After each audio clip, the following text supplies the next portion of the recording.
Congratulations, Michigan, you have just passed the worst combination of numbers and letters to ever come near anyone's vagina. Good going!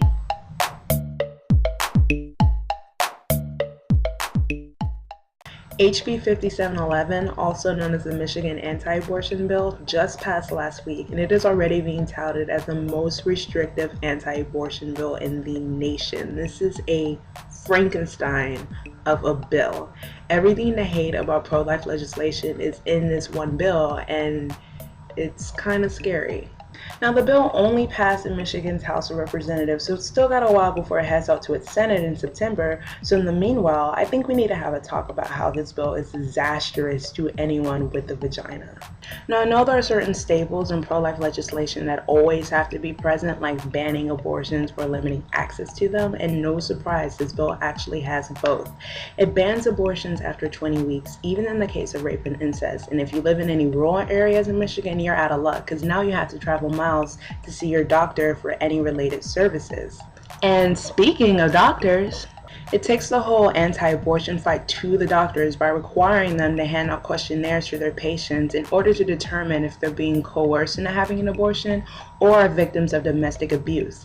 It even requires all doctors who provide abortion services to carry $1 million in liability insurance, which is not a cost a lot of doctors can or would be willing to make.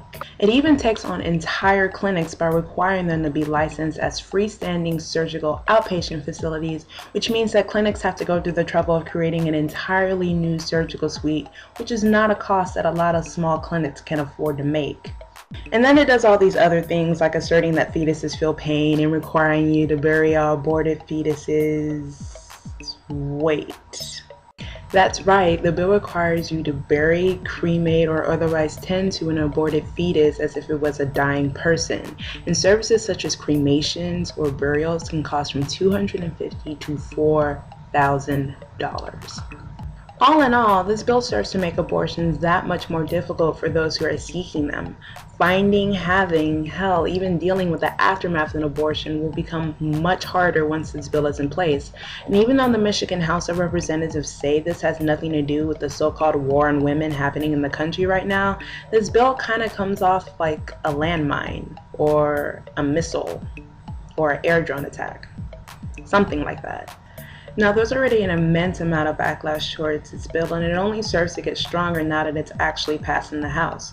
There's even been talks of actual sex strikes being called for, which is a whole nother can of worms in its own, but it's nice to show that everyone's a little bit fired up about this, as they should be. Of course, I encourage everyone and anyone to keep up with the story, see where it fleshes out, and to pay attention to the bills that are being passed in our country. Just because this happened in Michigan doesn't mean it can't happen in your state, and it's always important to keep up with the politics that affect you and yours. Of course, if you fall behind or you don't understand all the intricacies of it, I'll be here as Miss L to help you guys out. I hope you guys have a wonderful week, and I'll see you soon with more stories. Bye. Hi you guys, it's Miss L. Thanks so much for watching the video. If you'd like to see more in the future, subscribe to my channel. And if you'd like to learn more about me and the Miss L project, click the link from my Tumblr below. No need to ask, my videos are always available for your use.